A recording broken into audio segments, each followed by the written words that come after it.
Hi, let's talk about the law of corporations together here. Corporations deserves a separate lecture for us because it's one of the oldest and most foundational business forms. And there's a lot of particular law that comes with it. Uh, so, our motivation here is that even if you don't want to found or work for a corporation, understanding how they work is essential for understanding the legal environment of business. You'll deal with corporations, which means you'll deal with stock. You'll deal with the entities that operate for an or corporation and so on. And so this law is going to be pretty foundational for us. We're going to start here with just a few minutes of corporate history. I want you to see the progression of corporations over time in the United States. And this will also teach us some substantive rules about what corporations can do. So if we go clear back to the United States, America was actually founded by a corporation, by the Virginia Company. Um, the corporate charters that went with these companies that had shareholder voting rules eventually morphed into state constitutions with at least some of the citizens voting instead. So we owe a great deal to corporate history in the United States, which is not something that's widely recognized. Now, despite this, there were a few business organizations incorporated at the revolution. Um, some of the founders had strong opinions against corporations. Others were concerned with monopolies. Some of the founders did own corporate stock. For example, George Washington owned stock in the Potomac Company that built canals and so on. But the history here goes way, way back to the founding. Now, after the revolution, corporations begin to take off. States are reluctant to impose new taxes. We just fought a war about taxation. So the states are reluctant to impose new taxes, but they know that they need public works projects and that require large amounts of capital. And so they turn to corporate entities to raise this kind of money. And early corporate entities had to have an express public purpose, things like building roads, where there was a specific way to benefit the public, not just the corporate stockholders. So early manufacturing corporations, it was a little unclear whether they should be allowed to be corporations because they didn't have an express public purpose. And so they sometimes would sort of shoehorn in a public benefit, like requiring them to educate their child workers and operate a school, something like that. Now, over the course of the 1800s, that changes. And so you can incorporate for any lawful purpose. But if you go back in time long enough, we have this very express public purpose aspect of the corporation, which is very interesting given modern pushes towards corporate social responsibility, because those are actually the roots of corporations in the United States. Now, just a few cases that helped establish the parameters of what corporations were here. So, Bank of the United States v. DeVoe. This was interesting. Supreme Court case decided in a pub. The Hamiltonians were for corporations, the Jeffersonians were against, and kind of that classical Federalist divide. The question here was whether the Bank of the United States could be taxed by a state. If it could be taxed by a state, then really the states had a lot of power versus federal entities. And the question that came up here is, could the case actually be tried in federal court? And so we have the Supreme Court talking through principles of English corporate common law. Corporations could own land, they could make contracts, they could sue, and they could be sued. So John Marshall says those apply here. Those principles of English corporate common law apply here. Uh, and so the case can be tried in federal court. Corporations have citizenship rights, which determine where they can sue. Now, the substantive tax question was saved for McCulloch v. Maryland a decade later, and the answer was no. They said the power to tax was the power to destroy. But here we see some of the early principles of English common law come into play. The corporations have these rights; they can do certain things. Next, in Dartmouth College v. Woodward, Dartmouth College was a nonprofit corporation that owned a college. The state wanted to control it. And so the question was this corporation a public entity that the state could actually control, or was it a private entity that the state couldn't just go in and modify the corporate charter? The precedent coming in was that corporations were an agency of the government designed to serve a social function, back to that very express public purpose aspect of the corporation. But the Supreme Court says under the Constitution, corporations are private, which means a state can't just come in and mandate that corporations do things. We see this also reflected in modern law. For instance, the idea that the federal government perhaps shouldn't come in and be able to make Apple decrypt phones on behalf of the Justice Department or something like that. So we see this very old debate again repeated about how far the government can go in controlling what corporations do. So the basic principle here is corporations are independent. They're not public entities.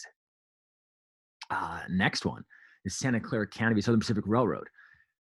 California at this point was taxing railroads more harshly than natural persons. Supreme Court reads the brand new Equal Protection Clause of the 14th Amendment and say that this applies to corporations as well. So corporations enjoy equal protection rights. So we're no longer just talking about owning property and establishing contracts. We actually have substantive rights as a corporation under the Constitution. Okay, we're going to fast forward a very long time here to the Hobby Lobby case. So here the question was whether a corporation could have a religious identity.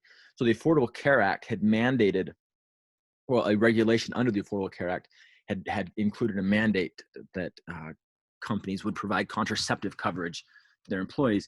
Hobby Lobby was a closely held corporation whose owners had strong religious views, and they didn't want to provide it. They found this against their religious beliefs.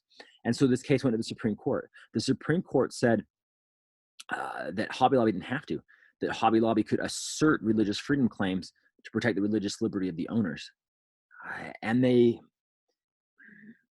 also specifically cite some of this history of for-profit corporations providing things to charity to say that corporations can exist not just to solely maximize profit, but they can further humanitarian and altruistic objectives. Now, a lot of questions were left unsettled after this, such as what about a mixed religious identity? What if you have people in a closely held corporation with different religious identities, whose religious identity counts and so on? But again, the idea of a corporation expands here into having aspects of religion to it as well. The final one here, Citizens United. So in the 2008 election, a nonprofit corporation wanted to air a film that was critical of Hillary Clinton. At that point, federal law restricted what corporations could do as far as spending for candidates. Supreme Court comes in and says, again, expanding the rights of corporations, says that they have free speech rights like natural people do, and so they can't be restricted. This kind of opens the floodgates to corporate financing of election advertising. And so we see here a long arc of corporate rights being expanded, constitutional rights being applied to corporations, religious identity, free speech, equal protection, and so on. And so that's kind of where we stand as I make these slides. Now, not every constitutional right is going to apply to a corporation, but in many cases, we'll treat them like people. Okay, with that background, the constitutional background, let's talk about forming a corporation. So it's pretty easy to form a corporation. You want to file what are called articles of incorporation with the state. Now, you can pick the state. Delaware is popular, probably from a legal perspective, because Delaware corporate laws is very well developed. The practitioners in Delaware are sophisticated, and companies like that. They don't want very random decisions that impact them financially. Delaware is going to be sophisticated and predictable. So these articles of incorporation are going to include a variety of factors: the name of the corporation, the number of shares, the purpose of it.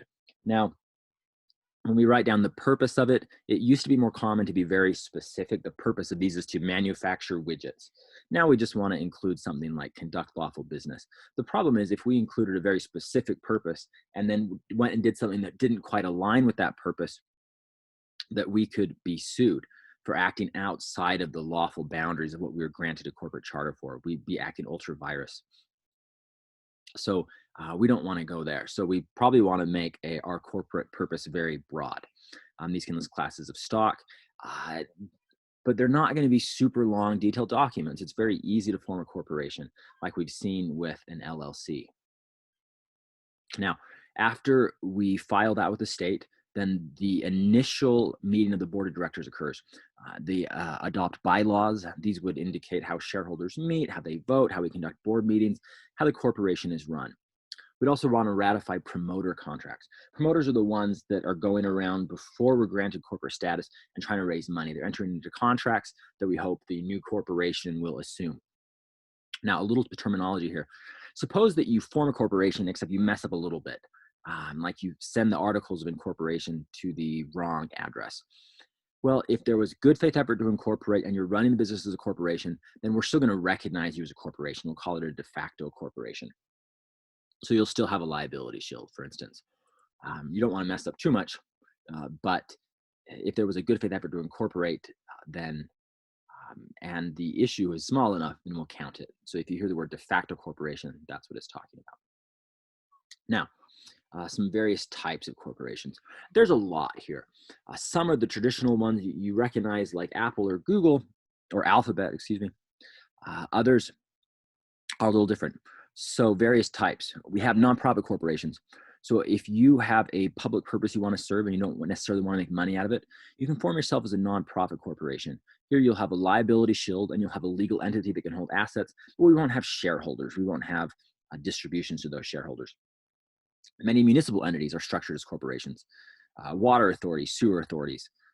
Again, we're not going to have shareholders in those, and we'll have different statutes governing what they do. Now, as far as profit-making corporations, 3 categories for you here. Closely held corporations are ones where there's stock held, but it's not publicly traded. These would be, for instance, a family who forms a corporation and the family holds all of the stock. Next, we have public corporations. These are where the stock of the corporation is traded. It might be on a public exchange, it might not be, but it's circulating in the wild, so to say.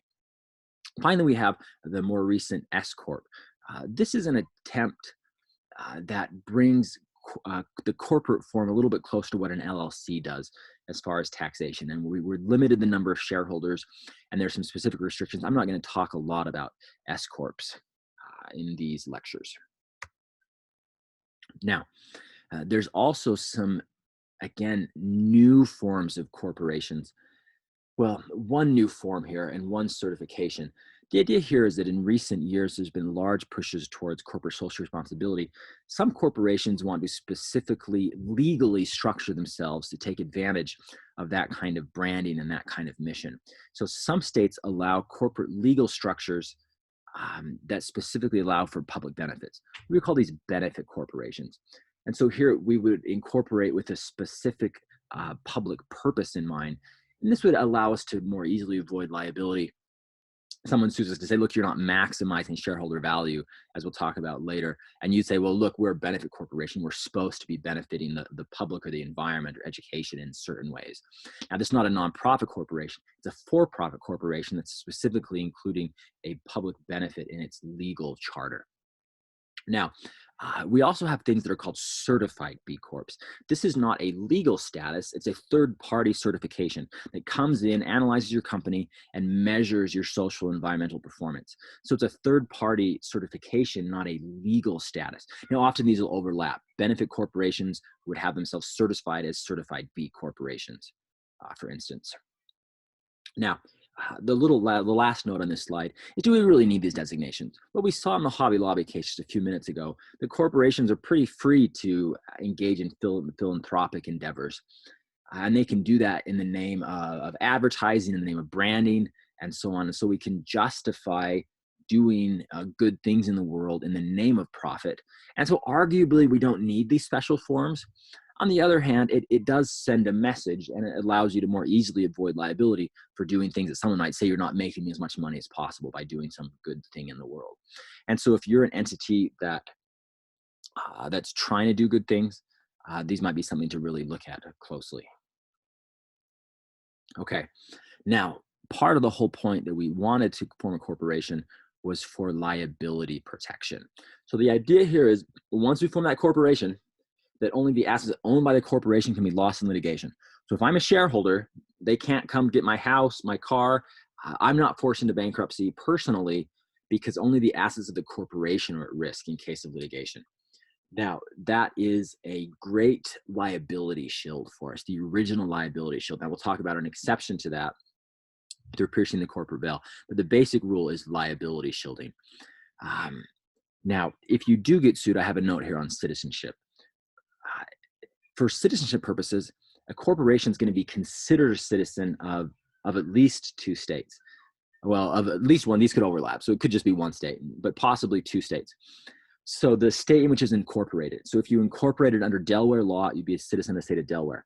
And if you're run from Idaho, if Idaho's where your headquarters are, we'll consider you a citizen of Idaho as well. So corporations can have dual citizenships across states. And this is important when, say, trying to establish diversity jurisdiction in a federal case and so on. Now, here's this big exception. We talked about having this liability shield, but just as for LLCs, it's possible that courts may ignore those liability shields in the interest of justice. If you're running a corporation, it's basically your alter ego, or you're committing fraud, or you're not keeping any money in the business, or you're not holding any business meetings, you're not taking it seriously, or your personal and corporate assets are all mixed together, then it's possible, and for a small corporation, quite likely, that a court will ignore this liability shield and pierce through to you, the owner. Now, this doesn't apply just to natural people owning corporations. It applies to, say, a parent entity owning a subsidiary corporation. We could pierce through the subsidiary corporation to the parent if they have commingled themselves to a certain degree. So you want to be careful if you run a corporation. You want to take steps and take the business seriously, keep separate accounts, keep money in the corporation, and so on. Now, the final note on the bottom of this slide is something called reverse veil piercing. So let me explain what this is. Suppose you know you're about to get sued. And so you take all your personal assets, you form an LLC, and you put all those personal assets in the LLC. And now you say, whoa, I lost this lawsuit, but I don't have any money left. It's all owned by this business entity. It's not mine anymore. In those circumstances, we could reverse veil pierce. We could pierce through you to the corporate entity and get those assets back, because it looks like you're committing fraud. We're just hiding assets from the person that's suing you. So we have veil piercing and reverse veil piercing. Veil piercing is piercing through the corporate veil to get to you. Reverse veil piercing is piercing through you to get to the assets held by the corporation that you stashed there. Let's practice this for a second. We have two young business school graduates, Laverne and Shirley, who want to form a consulting firm. They want to pick between a partnership and a corporation, and they're especially concerned about personal liability for giving bad advice to the clients.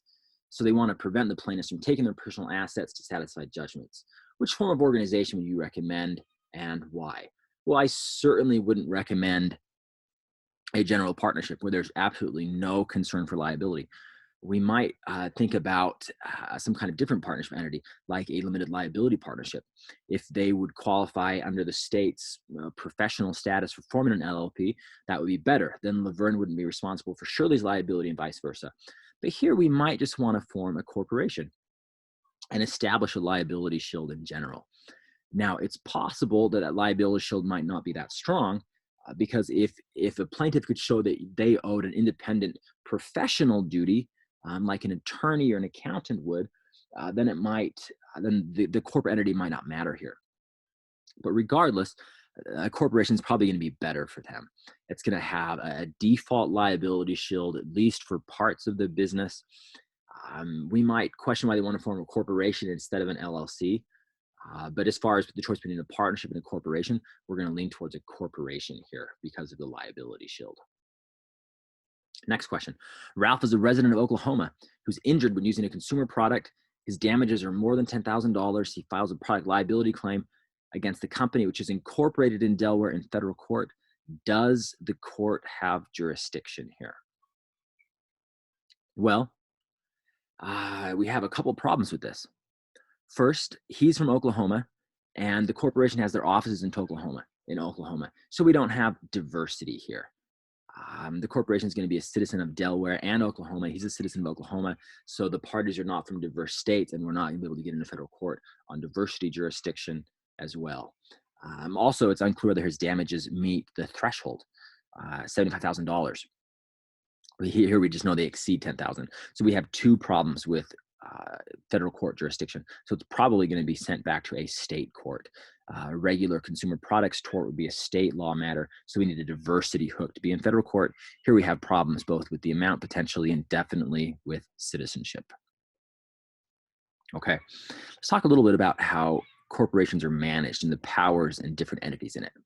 A corporation is formed of three basic entities: the board of directors, the officers, and the shareholders. These can overlap. Members of the board can be officers who can also be shareholders, so they're not necessarily distinct, but they do have distinct roles. The board of directors has legal responsibility for the corporation. They make major decisions, like let's merge, let's close it down, and so on. They're going to hire the officers. The officers are those that run the day-to-day. They make product development decisions. They buy real estate. They do the everyday things that run the company. In contrast, the shareholders are the ones that own corporate stock. They've contributed money to the corporation and received stock in return. Now, colloquially, we say that they own the corporation, which isn't super right. They have some ownership rights, such as to receive dividends if declared, to be able to vote on board members. They can file derivative suits, which we'll cover in a minute. But it's a little bit weird to say they own the corporation because the corporation exists as a separate legal entity, as we've seen through all that history. It's a separate legal creature created by the state. They own stock, which means they have some legal rights, but it's a little weird to say they own it. So in diagram form, we have the shareholders whose role is to elect the board of directors. The board of directors then delegates to officers and committees the management of the corporation. And so the basic structure here is not super complicated. We will, of course, complicate it by when we start talking about the liability roles of these various parties. So let's start by talking about the liability of board members. So board members take a great risk upon themselves when they decide to be the board member of a corporation. Board members are going to owe the shareholders a fiduciary duty of loyalty and care. Again, we see fiduciary duty popping up over and over again. So this means unless they're loyal to the corporation, unless they exercise due care, then they're going to be sued. So if they make a very bad decision, they risk litigation. So they might, for instance, keep insurance to insure themselves against litigation losses based on their capacity as board members. Now, because it's very easy for them to get sued because you're a shareholder, you think they did something wrong, you feel they weren't loyal or careful, we're going to protect them with a legal rule called the business judgment rule. The business judgment rule says we're going to presume the actions of the board are taking the best interest of the corporation. So if the board decides that blue shirts are in style and instead green shirts are in style and you lose money as a shareholder, we're going to presume that unless we have evidence that there was self-dealing, like one board member was selling green dye to the company and making a hidden personal profit off of it, we're going to presume that their actions were taken in the best interest of the corporation. So the business judgment will protect board members from liability. So as a board member, you want to make sure any self-interest is cleared, that it's exposed or there isn't any. You want to do due diligence before decision making. You want to bring in, get opinions from lawyers, get opinions from accountants, commission opinion of bankers about financial aspects. You want to show you did your homework before you make decisions. And if you do that, then you'll be protected from liability under the business judgment rule.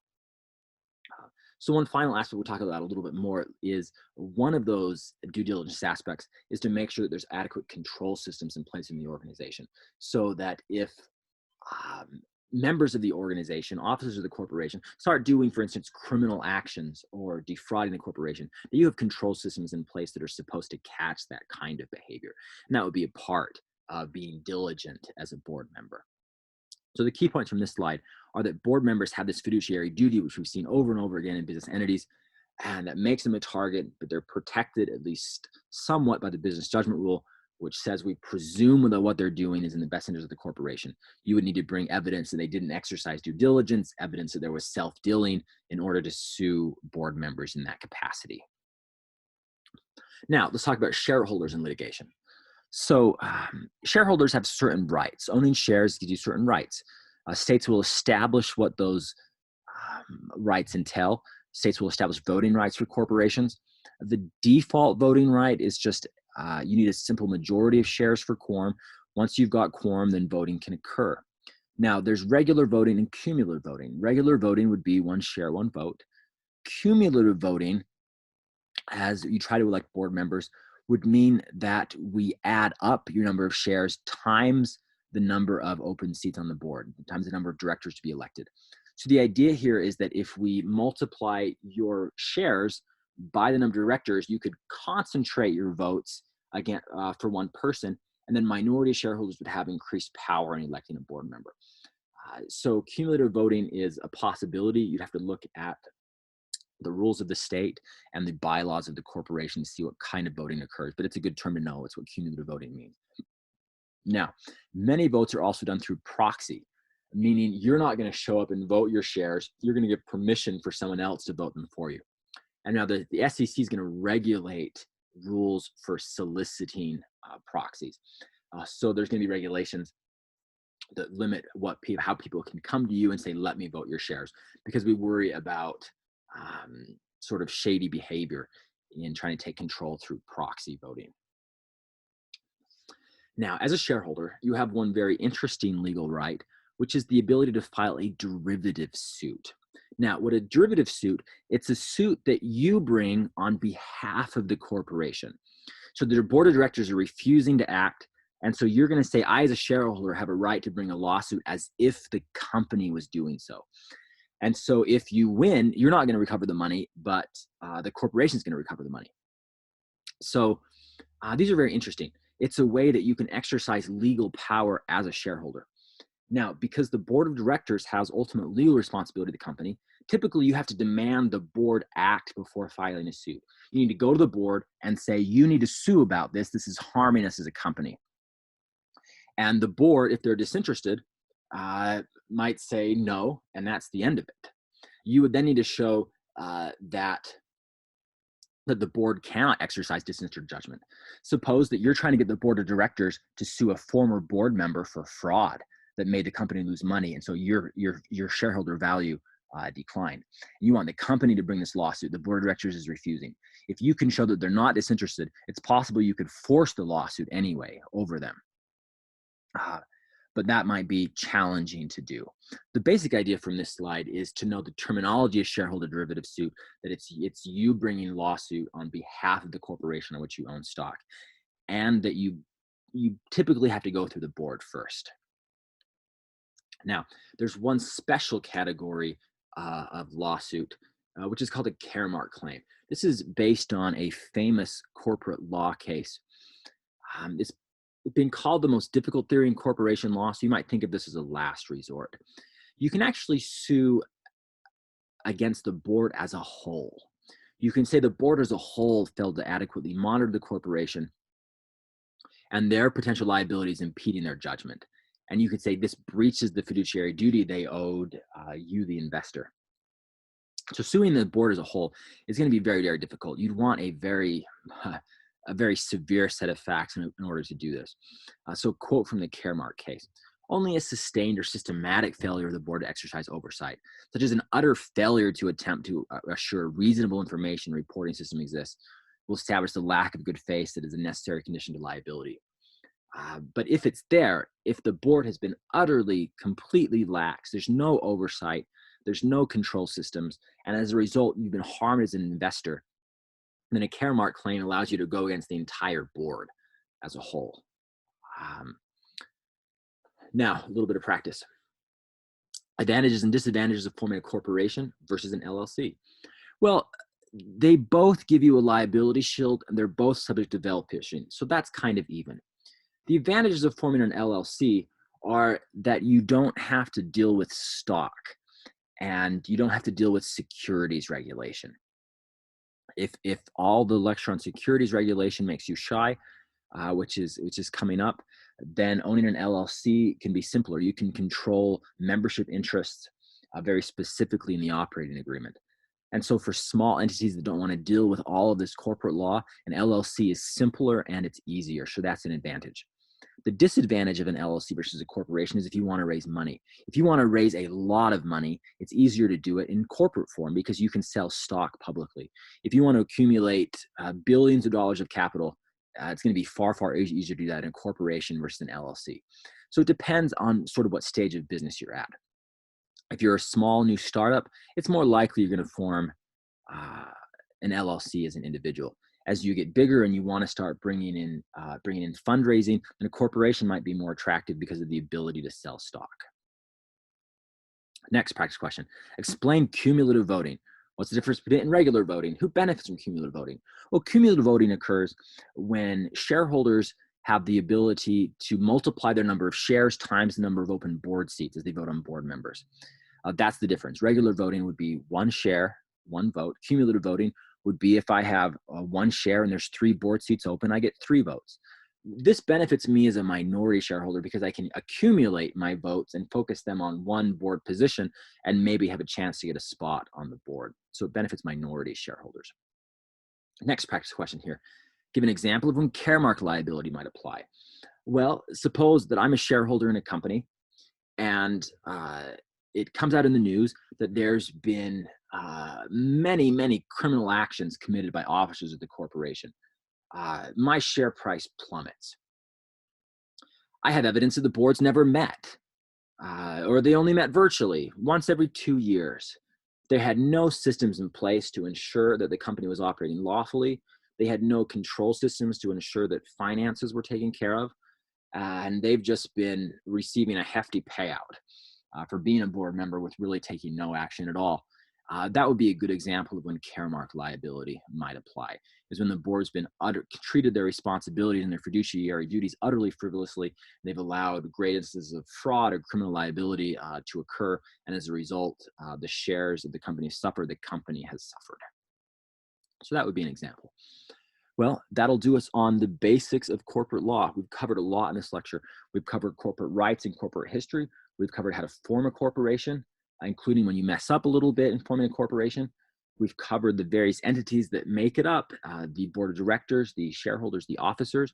We've talked about what it means to own stock. We've talked about the liability of the board of directors and their protection through the business judgment rule. We've talked about if they completely, utterly fail to ensure that things are going legally and safely within the corporation through a Caremark claim. So we've covered in a few minutes a broad variety of corporate law. And corporate law is very complicated and there's a lot of it. And so just consider this a good starting point.